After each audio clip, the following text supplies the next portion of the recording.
Interviewing Mrs. What's your name now? Mary KAtheribe Walker Worth. Okay, and you were born in? I was born in Naples, and 8th of August, 1924. Mrs. Bostic was the midwife, and my dad, when he went down to the post office to register me, he spelt my name MarieKatharine.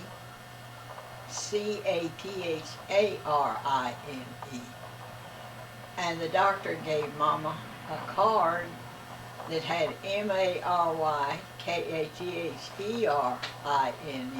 Walker.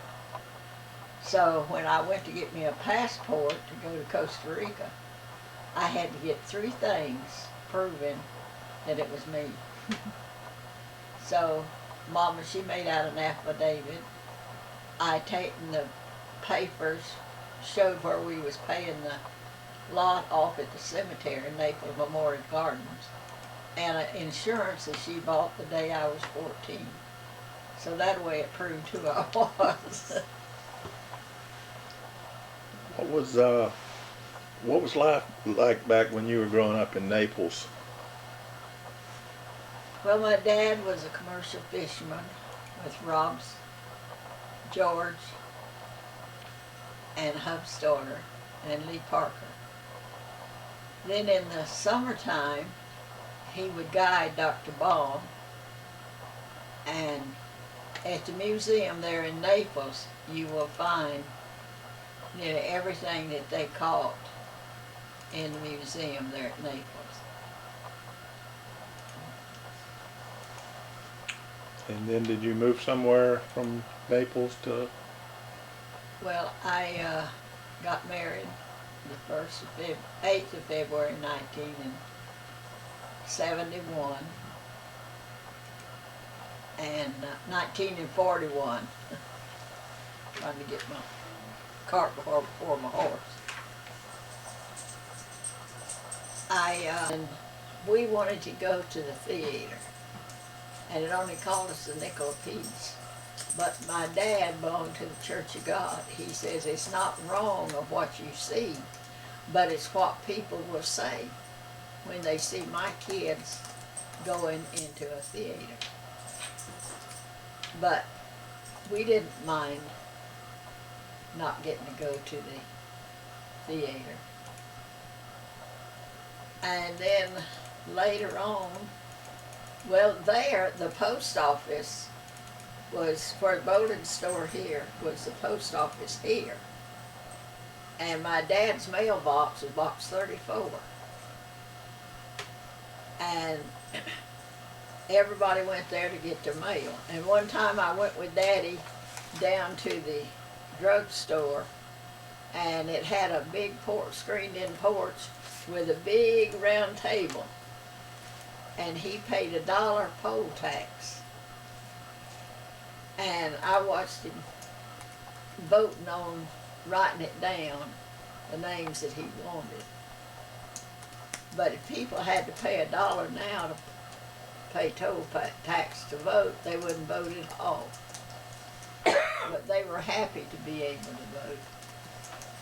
Down at the pier, on the going down there was the big hotel, and 5 houses they had built, which has all been tore down. And then going to the pier, you could walk out about a quarter of a mile. There was pier sand and shell. And you could get out there, and at high tide, the snook would start coming in, and it was just black. Just as far as you could see was nothing but snook. And Thurman and different ones, the other boys, would go down. There was a little platform underneath it, and Mr. Show and Tag was his name. He would let the boys catch their bait if they would catch enough minnows to fill up his bait boxes so he could sell theirs. And at times I have seen snook so thick on the pier that you couldn't hardly walk. That's enough for a while.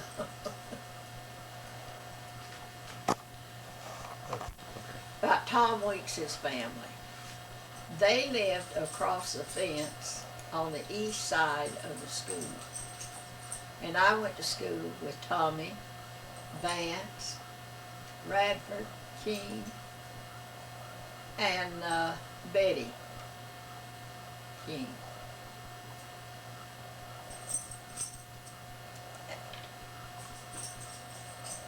And they, Miss Barnes, she was our school teacher in the first and second grade, and she would make us line up outside according to what the alphabet.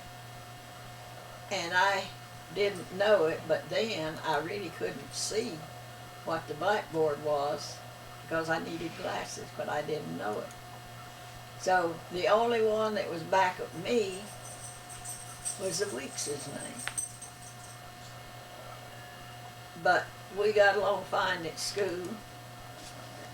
The principal, he, in his office, he had the little bit of library that we had. And the first grade at school, the biggest class that they had graduating was 5. There was Lorenzo, Lemuel Storter, Lucy House, and I don't remember who the other one. But the year before that was when Jimmy House graduated, and there was 3 in that grade. What year was that? It makes me have to stop and think. Stop a minute. That was 19 and 30. That was 1930. Okay.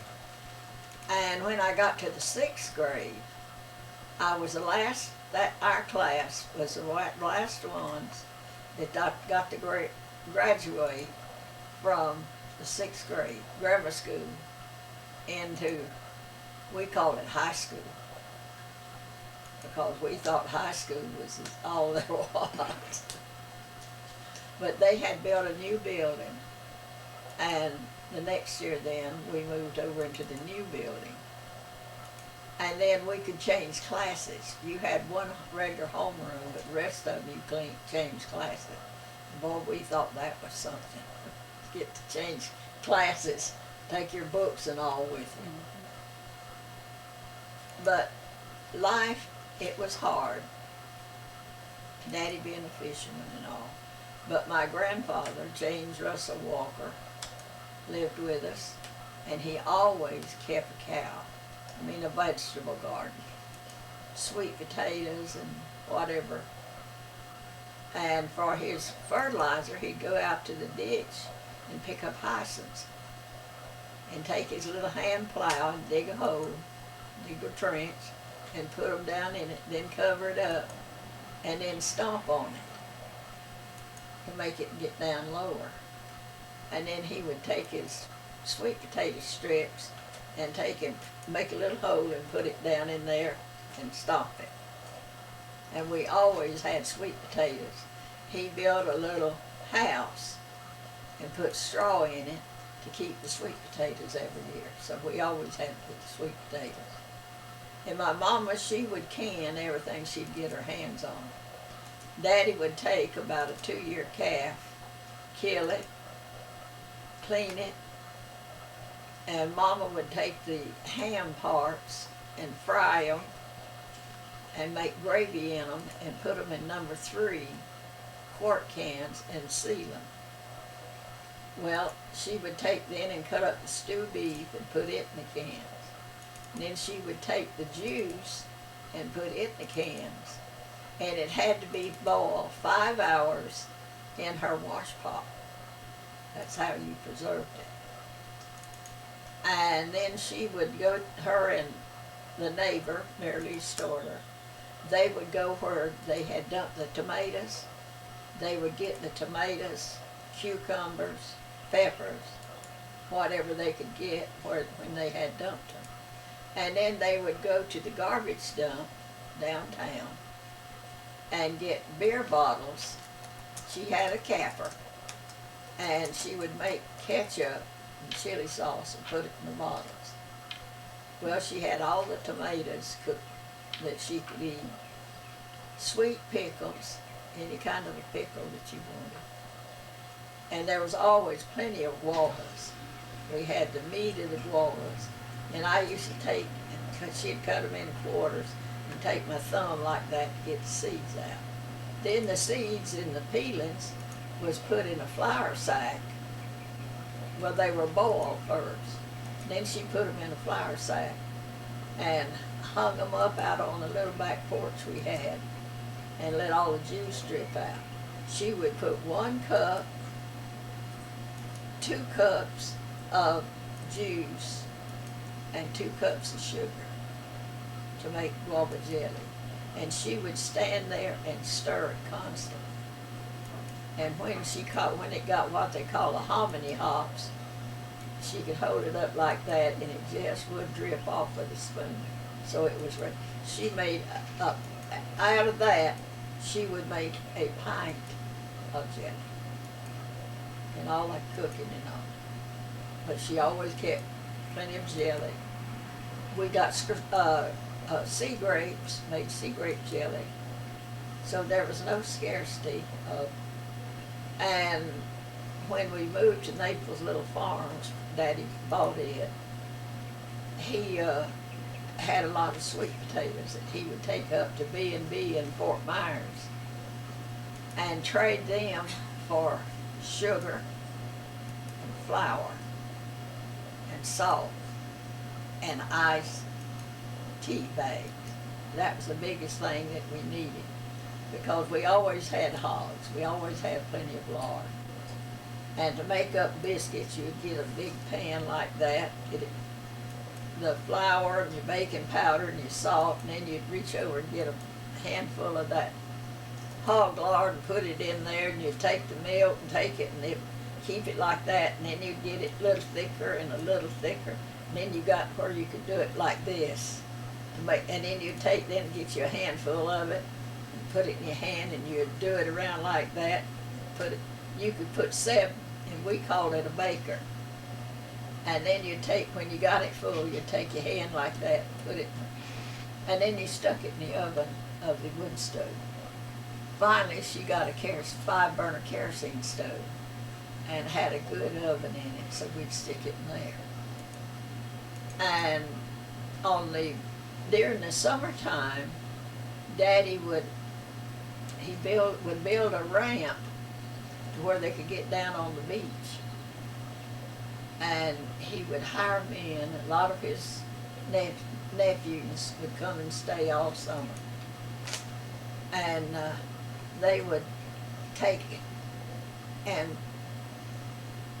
shovel up the sand in the truck buckets of the body of the trucks, and then carry it wherever it needed to go.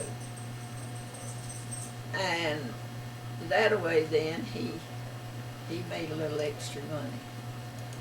Because when we sat out at the table, we didn't know where it was going to be us 7 or where it was going to be a dozen. And when they put the railroad track in, there was always hobos coming by. And they'd say, can we cut wood for you? Can we do anything just for something to eat? And whatever she needed done, she would tell them yes, and she always fixed them a good. So they said they knew that her house was marked, so all of them would know where it was at.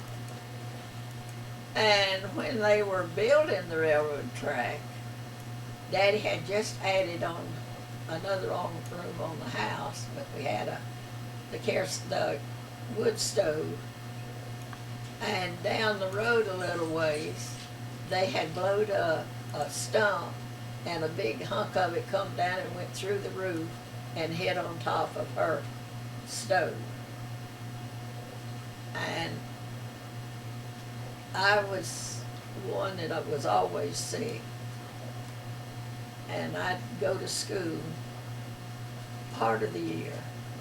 And R.L. then, he would bring my lessons home to me, and I had inflammatory rheumatism. Plus having my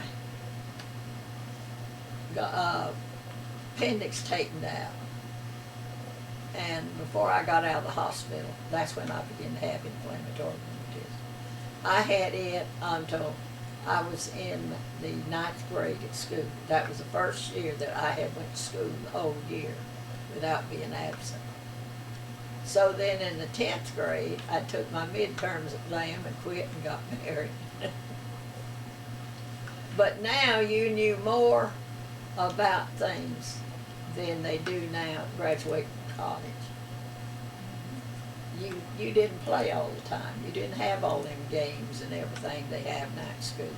But you said earlier that you went to work for the Naples Hospital in 1956 as a nurse.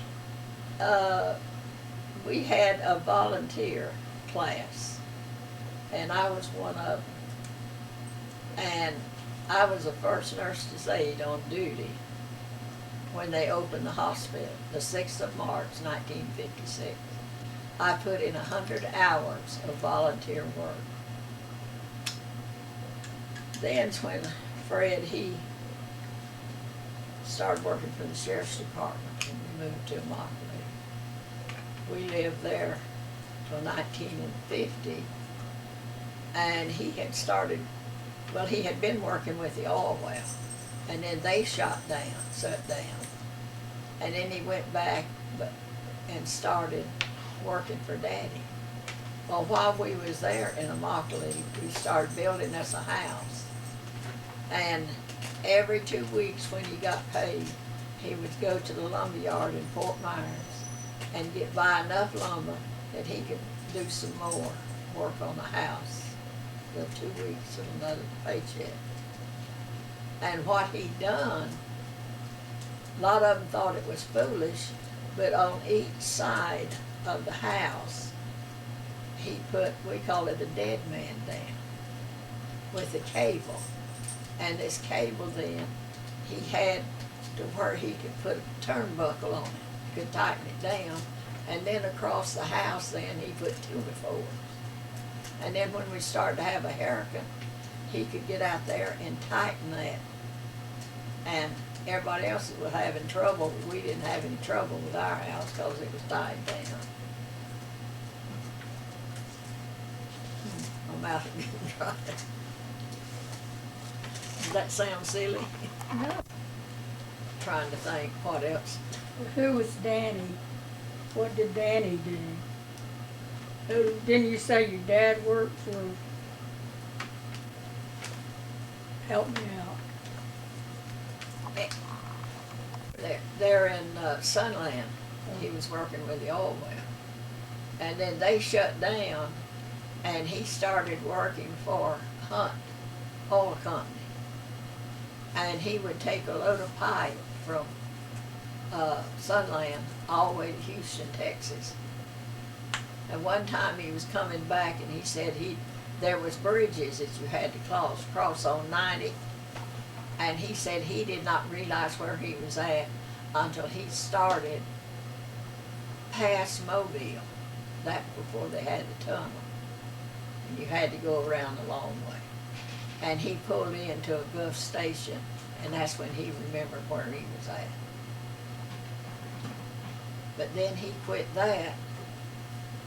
Well, they run out of work again. So, in the meantime, we had a son in 16th of December, 1943. And he was always sick. Something was wrong with him. So the doctors, we had put him in a hospital in Miami. And Fred had bought a milk goat to give him milk, goat's milk.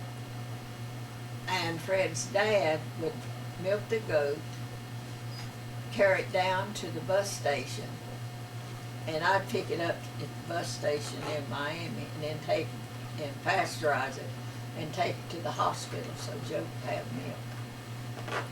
And they x-rayed his brain, which they don't do it now, but they had to go in there and take the skin, raise it up so it would show on the test.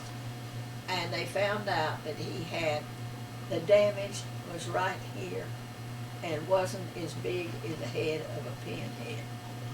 But it was a vital part of the brain that today's Tuesday and tomorrow doesn't mean anything. But you can see any movie star, and Princess Diana is his favorite. But anything, I've seen him go 7 years without seeing a kid, and he would know who it was. And at the when they first started the basketball team there in Immokalee High School, he would go down there and he'd stand on the outside, and they would throw the ball, and he would run on the side, and he would be able to catch it, he thought, before the boy caught it.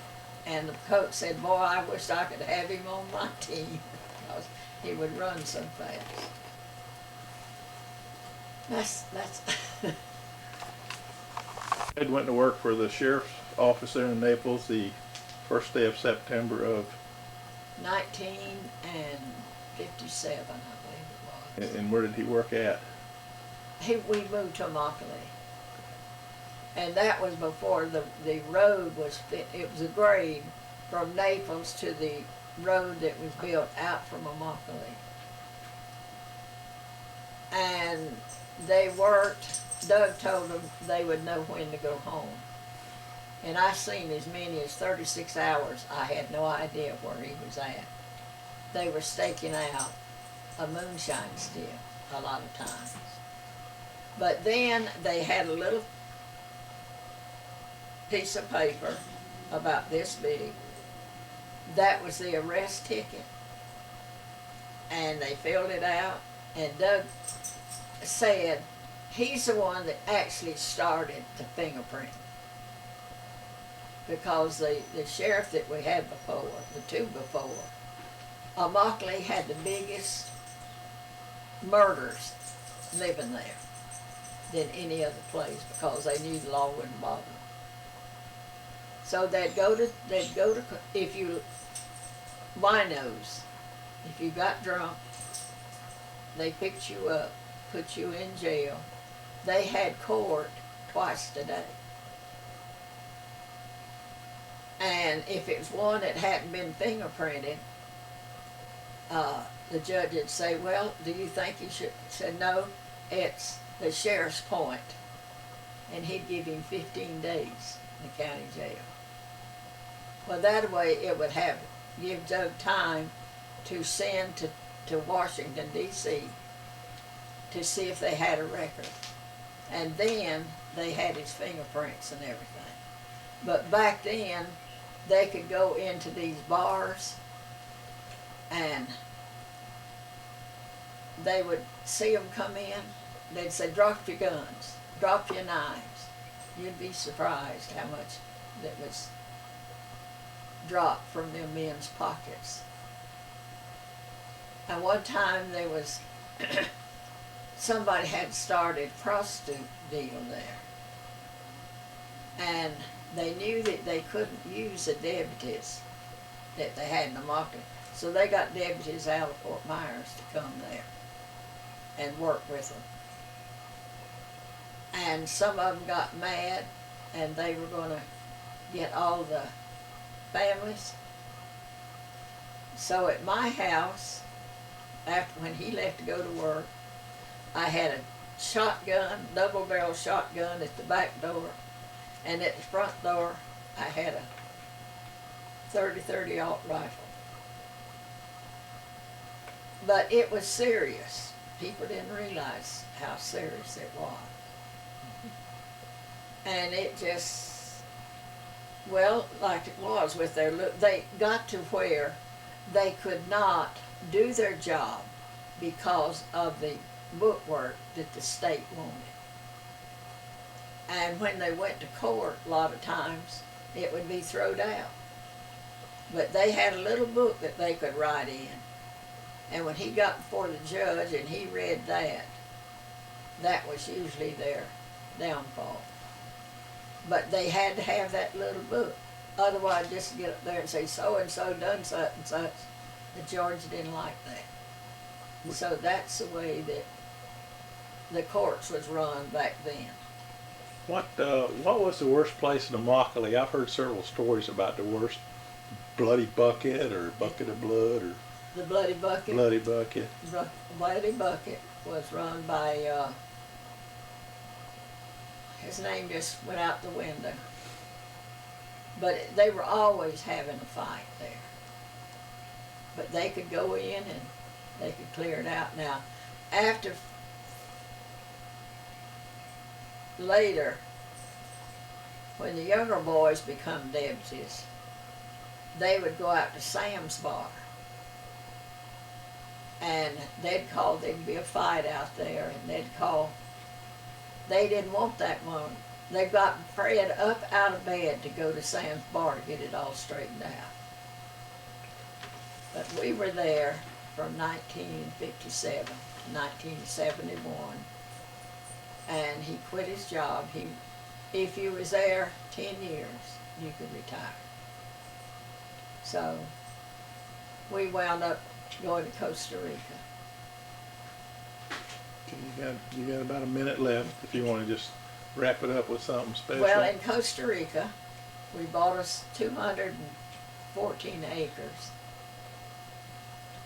But when we started building our house, he went to town and a man broke up the rocks. He would buy the big rock, go and get the big rocks, and then break them up with a hammer.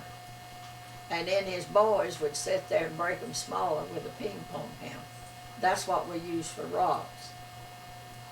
And the sand we got out of the canal that went by the house. And you know the old saying, I'll do so and so if the creek don't rise. If it rained up in the mountains, you couldn't cross the canal because it would be too deep. Wow. But we enjoyed it down there, but then it got where it was rough on Americans. So we come back to the United States. Okay, that worked out perfect. I mean,